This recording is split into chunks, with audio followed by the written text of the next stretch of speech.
Eta zer da egingo duzuena?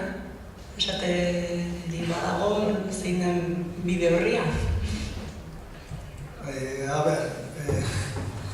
Pixka baikortasun puntu batekin amaitzeko gokoa. Esan beharko dugu, etorkizuna oso iluna daola, baina bintzat alai eta ongoretxo hartuko dugu, eta aurreiko diogula etorriko da nahi alik eta egokien da indarra. Esan behar dena da, Estatu Espainolaren ez bezala, hemen bestelako jarrera bat egondala lomceren aurrean. Aipatu beharko litzateke, lortu zen atxikimendu maila aurreko urrian 12ko manifestazioan. Eta urrian 12ko manifestazioan ez terminotan egin. Lomceren aurrean bi jarrera zian posible.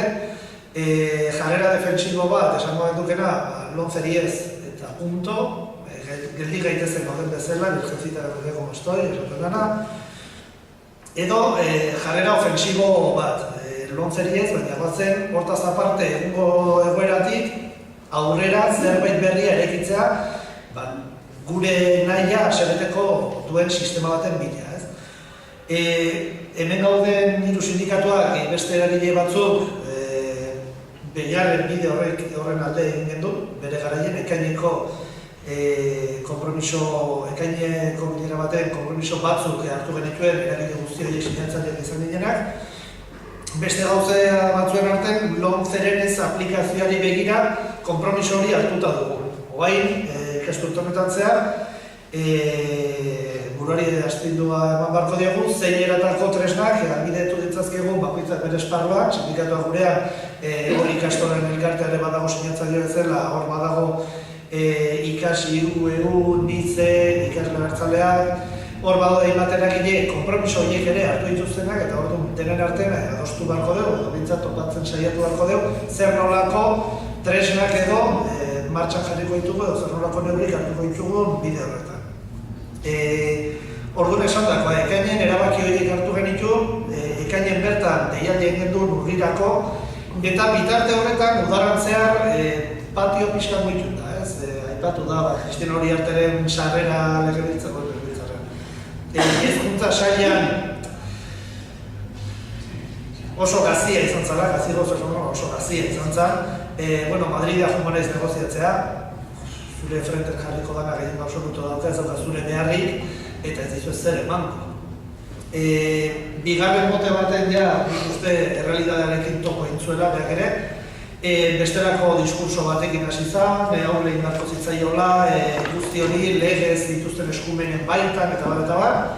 Eta konpromiso horiek iragarri genitunetik eta urrian 12 bitarte horretan, administrazioak bere buruare derrigortuta ikusita presioa areagotzen izala, eskoletatik sindikatu behintza pasatak ginela, eta bakoitzak bere esparroan, bai ikastolen elkartean, baita EILB-are sare publikoan familiekin eta lanketa egiten izala, eta lomceren inguruko zinegon hori behintza bazeola ikusita, derrigortuta ikusizun bere burua, gaur egun Heziberri 2020 bezala ezagutzen den proiektu edo ekimen hori plazaratzea. Heziberri 2020-rekin sailak plantatzen duena da, maila baten aurre egitea lomceri. Gure begitara egingo duten saiakera da juridikoa, bataia legal baten sartu, hauteskundeak noiz iritsi eta PP-a uniten dan ekinik ondoren sartuko dana lomce zuela aplikatuko, eta Eta bitarte horretan zer da Heziberrin jasotzen dien kontu, 3 egitasmo barneratzen dira. Lehenengoa dagoeneko eginda dagona eta izango litzateke hezkuntza eragileen artean, hemen bitxikeri bezala hezkuntza eragileen artean sindikatuk, hau da, langileen ordezkarik, hau da, hezkuntzaz bizi garen profesionalen ordezkarik kanpon galditu ginen, baita hezkuntzan bizi dien ikasleen ordezkarik ere kanpon galditu ziren lehenengo urratxo horretan, lehenengo egitasmoan, eta lehenengo egitasmo horretan hitz egin behar zena, hain justu zen, marko pedagogikoaren oinarri komunak ezartzarena. Oso bitxia da, irakaskuntzako profesionalak eta sufritzen dutenak, ikasleek, urratxo horretatik kanpo galditza, ez? Kontua da kanpo galditu ginela, eta dagoeneko urrats hori emanda dago. Bigarren egitasmoa izango litzateke hor adostu da marko pedagogiko komun hori dekretu eta eranskinetara pasatzea. Hemen bi arazo egon daitezke, bi aukera aukitzake esaneak. Edo ariketa soberanista horri bidea ematen jarraitu, ehuneko ehunarekiko dekretuak egin, eskumen osoak edukiko balitu bezala, eta Madriden jun talka gatazka gatazka demokratiko horren bila, txoke bai, konfrontazio demokratiko horren bila, edo gaur eguneko loeren eskemara jetxe, hau da, horko ariketa hori enbotutik pasa eta 95 jetxe, hor, agian, sinatzaileek egin marko genduken lehenengo esfortzua izango litzateke, kasu honetan PNV derrigortu konfrontazio demokratiko hori ematera.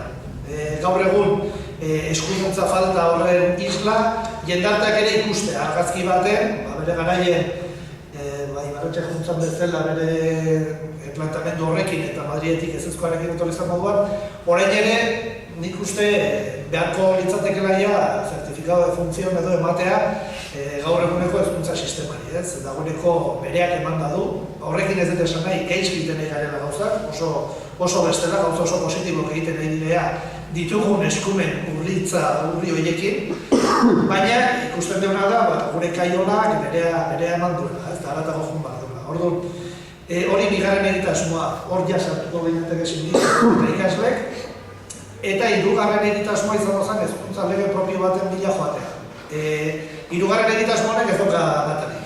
Hori ja aurrera gorako, ikusiko deu, aurreko biak data duten moduan, hirugarrengoak ez dauka. Eta hemen jokaldia zein da, lehen esatetena, ez? Lehenengo bi urratxo haiekin dekretuak behin eginda, lehenengo arrautzen duenak kakotxen artean arrazoia dauka.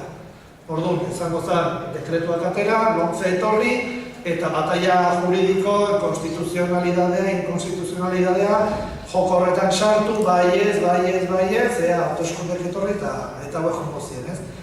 Baina, lehen esandakoa, hor konpromisoik hartu genituen sindikatuk markatzen genituen hainbat aldagai, euskara izatearena oinarrizko irakasteko hizkuntza, bestelako hizkuntza marko normatibo propio baten bidea joan beharko ginela, denak adostu dugu eta konpromisoiek hartuta ditugu, behintzat jarrera defensibo horretatik haratago junteko. Eta bide horretan, urtengo ikasturteari begira, saiakera egingo dugu, bereko bilera bat dagoeneko egin dugu.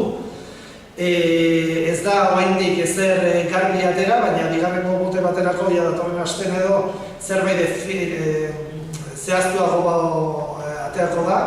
Horrelako gida praktiko edo izango litzateke lomcez aplikazioari begira alde batetik eta bestetik eraikitze bide horri begirako horrelako gida bat abokatu, pedagogok eta egiten saiatuko dienak, ea ze aukera dauden, baina horrekin batera argi dagoena da jendartearen mugitu egin behar dela, azken finean lehen esan dagoa, bai Heziberri eta gero baita beste bide bat ere irekita dago, zeren parlamentuan Bilduk egin du eskaera bat lomceren gaia egin monografiko bezala tratatzeko parlamentuan, eta era horretara lan eskema izango litzateke pleno bat egitea eta gerora hortik hezkuntza batzordera pasa ponentzia bat egiteko.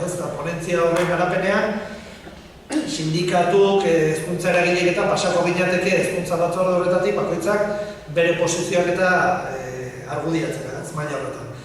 Eta esan beharko litzateke, adibidez Bilduren ekimen hori laizter datorrela, azararen 28an okerezpana inguruz egin. Eta horrek ere argia botako du Heziberrirengan, zer nolako prestutasuna dauken benetan sailak, Heziberrik zirriborratzen duen bide hori benetan ekiteko.